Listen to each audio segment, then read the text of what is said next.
ఇండస్ట్రీలో చిన్న సినిమాలు అనేవి చచ్చిపోతున్నాయి అనేది ప్రసన్న కుమార్ కావచ్చు, నటి కుమార్ కావచ్చు, లేకపోతే మనకి కళ్యాణ్ గారు కావచ్చు, ఇలా అనేక మంది ఆ వాయిస్ వినిపిస్తున్నారు. వాళ్ళ అభిప్రాయం ఏముంటుందో తెలియదండి. అంటే అలా ఉందండి అసలు మీ అభిప్రాయం? నాకు తెలియదండి. అంటే ఫెడరేషన్ వల్ల చిన్న సినిమాలు బ్రతకలేని పరిస్థితి. ఫెడరేషన్ వల్ల చిన్న సినిమాలు ఎందుకు చచ్చిపోతాయండి? చచ్చిపో వాడుకునే విధానంలో ఉంటుంది. వాళ్ళంతా సీనియర్ ప్రొడ్యూసర్లు, వాళ్ళకి తెలుస్తుంది ఏం చేయాలో తెలుసు. అంటే అంతకుముందు సమస్యలు వచ్చేటప్పుడు ఈ విధంగా జరిగేదండి. అంటే ఛాంబర్ ఉంది, గిల్డ్ ఉంది, మీకు తర్వాత ఏమో ఫెడరేషన్ ఉంది.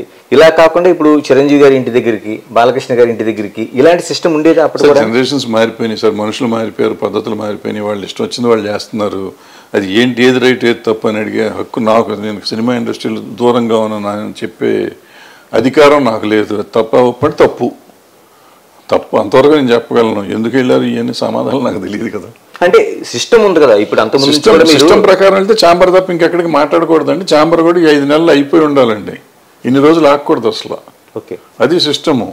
నేను డబ్బులు కావాలని అడిగాను, అడిగితే నన్ను పిలిచి ఇస్తాను ఇవ్వనని తేల్చి ఆ రోజుతో కోర్టు క్లోజ్ చేసేయాలి. ఆ రోజు కాదు 2 నెలలు, 5 నెలలు ఎందుకు క్లోజ్ అవ్వలేదు? ఎవరు తప్పు తెలియదు నాకు. అంటే తమ్మారెడ్డి కృష్ణమూర్తి గారి దగ్గర నుంచి కూడా వస్తున్న సిస్టమ్ అదే కదా. ఎక్కడున్నా సరే ఒక సెంటర్ పాయింట్ దగ్గరికి వెళ్ళి చర్చించుకోవాలి. అంతే.